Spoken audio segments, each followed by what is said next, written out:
नमस्कार दोस्तों, सी live YouTube channel में आप सभी का स्वागत है। आज की कहानी है एक बागीचे की। ये भूतहा बागीचा जिसमें कई राज ऐसे छिपे हुए हैं जो इस कहानी के अंत में आपको पता चलेगा। तो शुरू करते हैं इस भूतिया कहानी को। और हाँ, चैनल पे अगर नए हैं तो चैनल को लाइक सब्सक्राइब करना बिल्कुल मत भूलिएगा। नमस्कार दोस्तों, ये कहानी है राम सिंह की। राम सिंह सब्जी का ठेला लगाया करता था। वैसे तो वो सुबह बाजार से सब्जी जल्दी ही लेकर आ जाता था और सुबह सुबह ही घर से खाना वगैरह खाकर ठेले पे सब्जी सजाकर वो शहर की तरफ निकल जाता था। वो दिन भर शहर में घूम घूम कर सब्जी को बेचा करता था और शाम को देर रात तक घर पे आया करता था। हमेशा की तरह उस दिन भी राम सिंह सब्जी बेचने के लिए निकला हुआ था। आज राम सिंह को घर आते समय थोड़ा ज़्यादा ही लेट हो गया। रात को करीब 11 बज रहे होंगे। उसका काम भी अच्छा था, सब्जी ठेले पर सारी खत्म हो गई थी। राम सिंह खुशी खुशी घर की तरफ चला जा रहा था। वो चलते चलते उस बागीचे तक पहुंचा जिस बागीचे के बीचों बीच होकर सड़क गुजरती थी। सड़क के दोनों तरफ बागीचा था और बागीचा काफ़ी दूर तक फैला हुआ था। आम, अमरूद, लीची, न जाने किस किस चीज़ों के पेड़ इस बागीचे में थे। बागीचा बहुत घना और विशाल था और लोग भी रात में इधर की तरफ आने से थोड़ा बचते थे, क्योंकि इलाके के लोग कहते थे इस बागीचे से होकर गुजरना रात में ठीक नहीं होता था। लेकिन राम सिंह रोज रात की तरह सब्जी बेचने के बाद यहीं से होकर घर जाता था। उस दिन वो वहीं से जा रहा था और थोड़ा आगे ही गया था। उसने देखा कि आगे चलते चलते उसका ठेला बहुत भारी चलने लगा। राम सिंह यही सोच रहा था कि सब्जी तो आज सारी लगभग में बिक गई है और अचानक ठेला इतना भारी कैसे चल रहा है। धीरे धीरे ठेला और भी भारी होता जा रहा था। राम सिंह को ठेला को आगे खींचना काफ़ी मुश्किल हो रहा था। उसने अब ठेले के नीचे झांककर देखना चाहा कि नीचे तो कुछ नहीं फंसा जिसकी वजह से ठेला आगे नहीं बढ़ रहा हो। लेकिन राम सिंह के ठेले के नीचे या फिर आगे पीछे कुछ भी नहीं था जिसके कारण ठेले के आगे बढ़ाने में इतनी दिक्कत हो। अब राम सिंह को डर लगने लगा था, लेकिन उसने एक बार फिर भगवान का नाम लिया और ठेले को धक्का मारकर आगे बढ़ाने लगा। वो काफ़ी कोशिश कर रहा था लेकिन ठेला जस का तस था। राम सिंह को डर लगने लगा था। उसने एक बार फिर से भगवान का नाम लिया और ठेले को धक्का मारना शुरू कर दिया और शायद भगवान ने उसकी सुन भी ली, क्योंकि इस बार उसकी कोशिश करने से ठेला आगे बढ़ने लगा और ऐसा लग रहा था कि इसमें कोई समस्या नहीं है, यह बिल्कुल ठीक है। पर इससे पहले यह क्यों जाम हो गया था? राम सिंह अपने मन में ही ये सब बातों को सोचता हुआ आगे चल रहा था। लेकिन भगवान का शुक्र मानते हुए राम सिंह जल्दी जल्दी से उस बागीचे से बाहर निकलना चाहता था, क्योंकि रात में लोग जितना हो सके उतना ही उस बागीचे में जाने से डरते थे। इस बागीचे से इधर उधर जाने में बागीचा एक तो बहुत बड़ा था और दूसरा बहुत फैला हुआ था। घर भी राम सिंह का भी काफ़ी दूर था।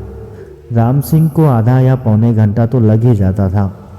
रात काफ़ी हो गई थी, अंधेरा भी काफ़ी घनघोर था। बागीचे से हर तरफ से खौफनाक आवाज़ें आ रही थी। अब राम सिंह अपने आप को ही कोस रहा था कि आज उसने ऐसी गलती कर तो दी, लेकिन ये गलती वो दोबारा कभी नहीं दोहराएगा।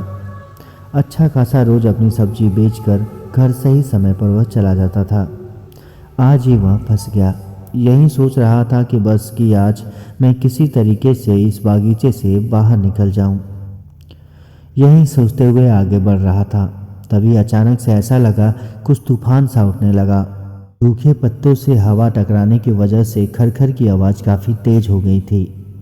राम सिंह अब और भी ज़्यादा डरने लगा था। राम सिंह किसी तरीके से बागीचे से निकलकर घर पहुंचना चाहता था। अचानक राम सिंह का ठेला पीछे की तरफ कोई खींचने लगा। राम सिंह भी उसी ठेले के साथ पीछे खींचा जा रहा था। राम सिंह अब काफ़ी ज़्यादा डर गया था और डर के मारे उसके मुंह से चीख निकलने लगी, बचाओ बचाओ। वह कई बार चिल्लाने लगा। वह जो कोई भी था, लेकिन उस पर राम सिंह के चीखने और चिल्लाने का कोई भी असर नहीं पड़ रहा था। राम सिंह पूरी कोशिश कर रहा था कि वो ठेले को छोड़ दे, लेकिन मानो राम सिंह का हाथ ठेले से चिपका हुआ था। वह चाहकर भी अपने आप को ठेले से नहीं छुटा पा रहा था। उस अनजान शक्ति ने ठेले को अंदर बागीचे में खींच लिया और राम सिंह भी उस ठेले के पीछे पीछे घसीटता हुआ अंदर चला जा रहा था और बस लगातार यही कह रहा था, मुझे छोड़ दो, मुझे छोड़ दो, मैंने तुम्हारा क्या बिगाड़ा है। अचानक से वो ठेला जो लगभग 7 या 8 मिनट से लगातार पीछे की तरफ खींच रहा था, अब वह बागीचे के अंदर आकर एक पेड़ के नीचे रुक गया, जैसे कोई ठेले को लेकर आ रहा था और उसने यहाँ पर लाकर ठेले को खड़ा कर दिया। इतनी देर से लगातार ठेला घसीटे जाने की वजह से राम सिंह की हालत वैसे भी बहुत ख़राब हो गई थी और वह किसी तरह लंगड़ाता लंगड़ाता उठा तो राम सिंह ने जो देखा उसके बाद मानो उसकी चलती दिल की धड़कन रुक गई। राम सिंह की आंखें डर के मारे चौड़ी हो गईं, क्योंकि राम सिंह ने देखा जो ठेला खींचकर बागीचा में अंदर लेकर आया है वह एक बूढ़ा आदमी था। उस आदमी ने सर पर गमछा बांधा हुआ था और सफ़ेद धोती कुर्ता पहना हुआ था। राम सिंह लगातार उसकी तरफ देखा जा रहा था। अचानक उस बूढ़े आदमी ने राम सिंह को पैर से पकड़ लिया और बागीचे के अंदर घसीटता हुआ ले जाने लगा। राम सिंह तड़पता हुआ सिर्फ चीख और चिल्ला रहा था, दो मुझे, छोड़ दो, मैंने तुम्हारा क्या बिगाड़ा है। लेकिन उस बूढ़े आदमी पर राम सिंह के तड़पने या चीखने का कोई भी असर नहीं हो रहा था। उस बूढ़े आदमी ने राम सिंह को ले जाकर एक पेड़ की जड़ पर पटक दिया और कहा, यह मेरा बागीचा है और यहाँ कोई नहीं आ सकता, यह सिर्फ मेरा बागीचा है। जो यहाँ आएगा वो फिर मेरे साथ यहीं रहेगा, वापस नहीं जाएगा। राम सिंह तड़पता हुआ बार बार यही कह रहा था, छोड़ दो मुझे, मैं फिर कभी नहीं आऊँगा और ना ही बागीचे के पास कभी भटकूंगा भी। यह कहते हुए राम सिंह ने उस बूढ़े आदमी के चेहरे की तरफ फिर देखा, क्योंकि अभी तक वह बूढ़ा आदमी गमछे में था, लेकिन अब उसने देखा उसका चेहरा बिल्कुल सफ़ेद था। ऐसा लग रहा था कि राम सिंह को किसी हड्डी के ढांचे ने पकड़ा हुआ था। तभी वह बूढ़ा बोलने लगा और अब वो खतरनाक और भयानक आवाज़ में बोल रहा था, जिंदा तो कोई यहाँ से वापस नहीं जाता, जो इस समय यहाँ आता है मरने के बाद ही यहाँ से वापस जाता है। इतना कहकर उसने राम सिंह को हवा में ऊपर उठा लिया और उस बागीचे के सबसे बड़े पेड़ की चोटी पर राम सिंह को टांग दिया और एक पल में ही उसने राम सिंह को उसी पेड़ की जड़ पर पटक दिया। उसी के साथ राम सिंह की वो आखिरी चीख निकल गई।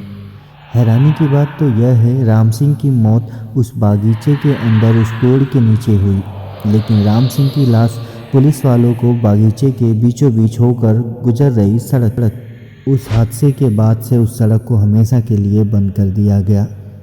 दोस्तों, आपको ये कहानी कैसी लगी आप हमें कमेंट कर ज़रूर बताइएगा और हाँ, चैनल पे नए हैं तो चैनल को लाइक सब्सक्राइब करना बिल्कुल मत भूलिएगा। मिलते हैं नई और भूतिया कहानी में।